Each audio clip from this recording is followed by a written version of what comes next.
Welcome back to our Catalyst groups.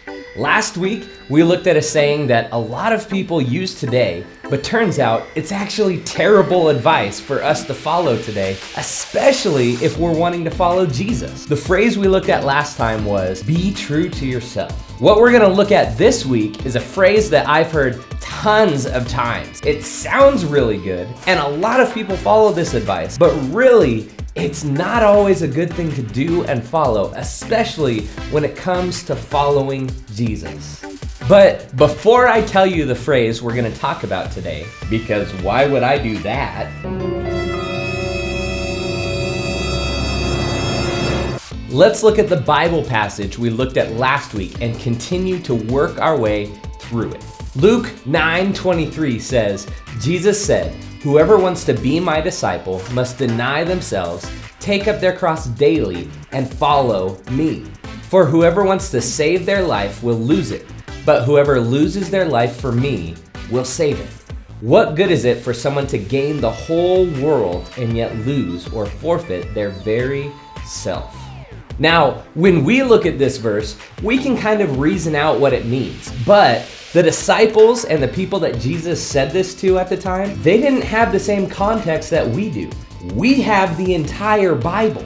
We know the beginning, middle, and end of the story. When Jesus was saying this to the disciples, they didn't have the whole story. So think about what it would have been like to not know the end of the story and to hear what Jesus was saying here through the ears of the disciples. So first, let me paint the picture of everything that's going on right now, because context is key.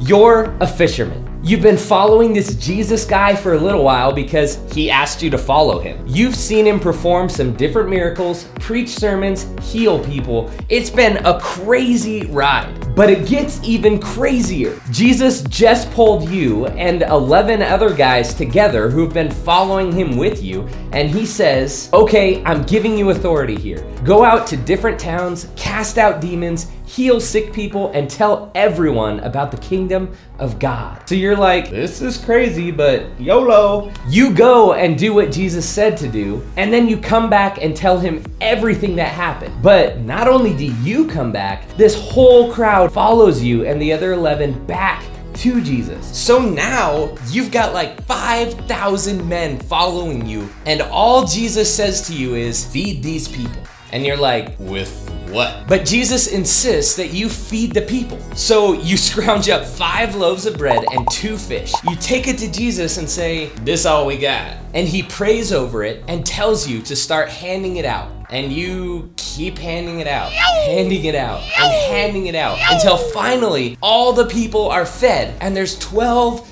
baskets of leftovers that you collect. It was crazy. Jesus let you be a part of another miracle. And then Jesus calls you and the other 11 away, and he's like, who am I? Who do people say I am? Who do you say I am? Hashtag identity crisis. Peter steps up and says, you are the Messiah, the one sent from God. And Jesus says, that's right. So you experience these miracles, you see these crazy things that Jesus is doing, and you're like, this is pretty cool. But then Jesus says what's in these next couple verses, and immediately you begin to question if it's all worth it. Luke 9:22, Jesus says, the Son of Man must suffer many terrible things.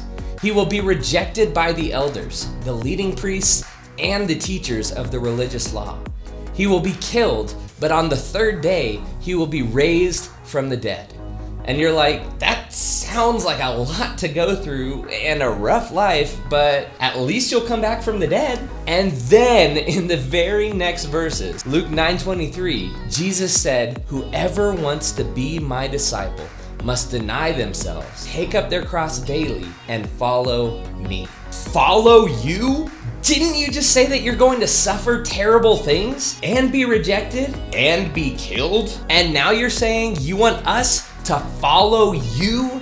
through that? Okay, Jesus, what? So it's been really cool and all, and we've gotten to see and do some really cool things and see some awesome stuff, but now you're saying that you're going to suffer and be mocked and rejected and killed, and if we want to keep doing what we're doing, we need to carry our own cross and follow you through all of that? See, the disciples knew what the cross represented. At that time, it represented pain and agony and certain death. It meant humiliation as you had to carry a massive cross through the city as people mocked and spit on you. It meant that you were going to suffer as nails went through your hands and feet, and as you were raised up so that the entire city could see you suffocating and struggling to breathe, unable to cover yourself. It meant humiliation, pain, suffering, torture, and death.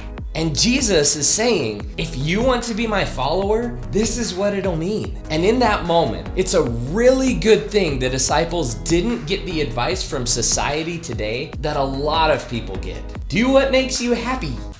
And I know, before I even talk about this, some of you are like, but following Jesus will make you happy even if there is suffering involved. And you're right. But remember, we have the entire story. We know the end. We know how it'll turn out. We know that it'll be worth it because we have the end of the story. But the disciples didn't. They didn't know if following Jesus was going to be worth it. They didn't know that it would all be okay. Think about it. If all 12 of the disciples knew that it was going to be worth it, all 12 of them would have climbed out of the boat to walk on water towards Jesus. Instead, only one did, and he still ended up doubting. We know the end of the story and that it'll be worth it, but we still don't always listen when God calls us to step out in faith. If all 12 of the disciples knew that it was going to be worth it, then after Jesus died, they would have all gone out and began sharing about the resurrection that was going to take place in 3 days. Instead, they went and hid. We know that it'll all be worth it, yet we still hide instead of going out and telling people about the risen Savior. But here's what I think Jesus was doing. He was explaining to them that following him meant that life was going to be hard and that they were going to suffer. And the same is true today, just currently in some different ways. If you choose to follow Jesus, life is going to be hard and you are going to suffer because taking up your cross, it's not easy. It's tough. It's a lot of work. And Jesus says that we must take up our cross daily. It's just like anything. If you want to be great at something, you can't do it just once or twice a month or once or twice a week. You got to be disciplined and do it every single day. When people typically say, do what makes you happy, they're usually referring to do what makes you happy in the moment. If the disciples would have taken that advice, we probably wouldn't have the same disciples that we read about in the Bible today. When I was in my first year of college,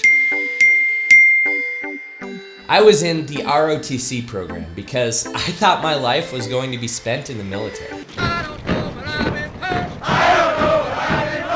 I still remember vividly my first day of PT, where we were in formation at 05:30 and then marched over to the football field by 05:45. Then we were told to get in front leaning rest position and begin to bear crawl. We weren't told how far to go.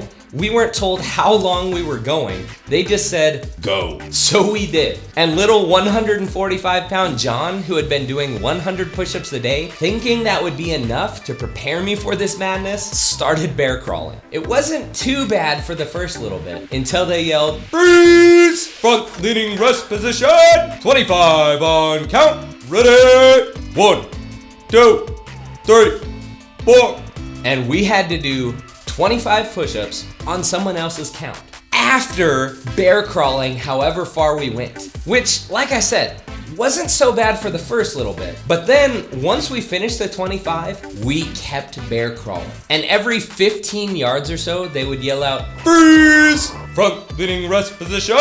And we just knew, oh my gosh, I'm going to die. Keep in mind, you would bear crawl, and when they yelled, freeze, you couldn't get on your knees. You just stayed on your hands and feet. And then after the push-ups, you didn't get on your knees to rest. You stayed on your hands and feet and kept bear crawling. They ask you how you are, you just have to say that you're fine when you're not really fine. We went the full 100 yards, did crunches and flutter kicks, which felt amazing compared to the bear crawls, and then did the same thing the 100 yards back, finishing up with more crunches, flutter kicks, and a nice easy 5-mile run.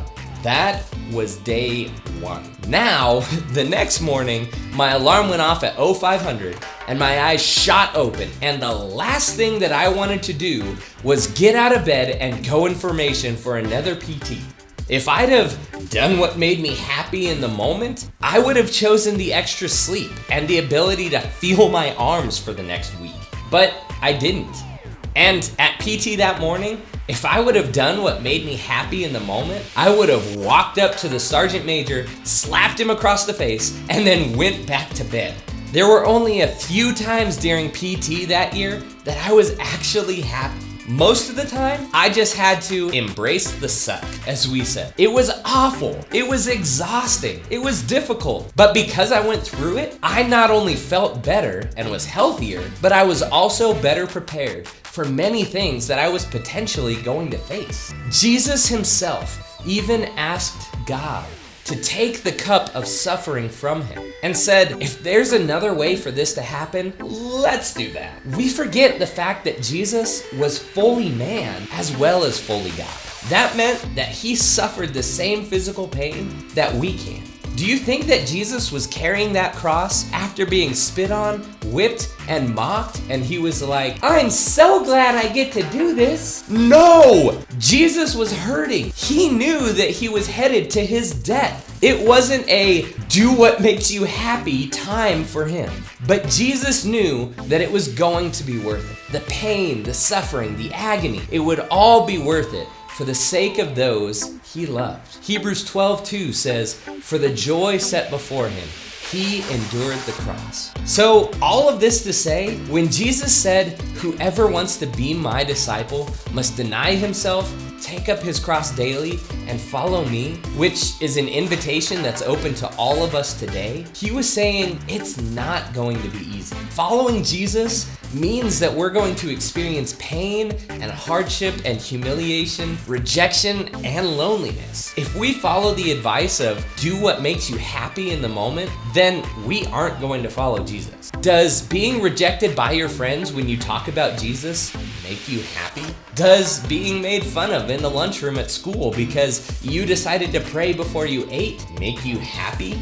Does it make you happy when people start to avoid you because they know that you're going to mention Jesus to them? Does it make you happy when people stop inviting you over or to parties because they know that you're not going to participate because you love Jesus? No!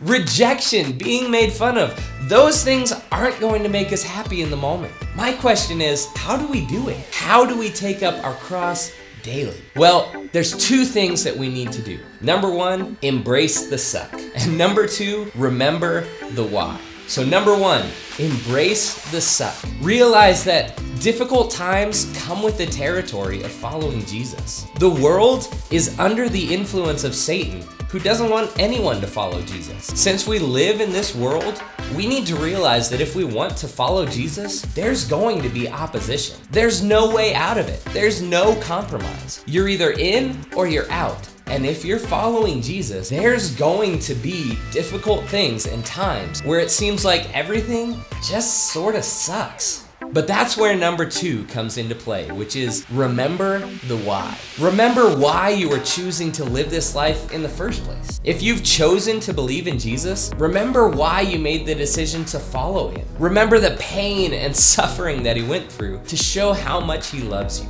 Remember that the one who rose from the dead, who conquered death, is the one who called you to live this life. If he can predict his death, burial, and resurrection and pull it off, he's probably the guy that we want to listen to and follow. But not only remember the why, remember that it'll all be worth it in the end. The payoff is worth the struggle. To follow Jesus faithfully wherever he calls us to go and to live the life that he has planned for us is so much better than whatever we can plan for ourselves. Fulfillment doesn't come from doing what is easy and convenient. It comes from hard work, and commitment.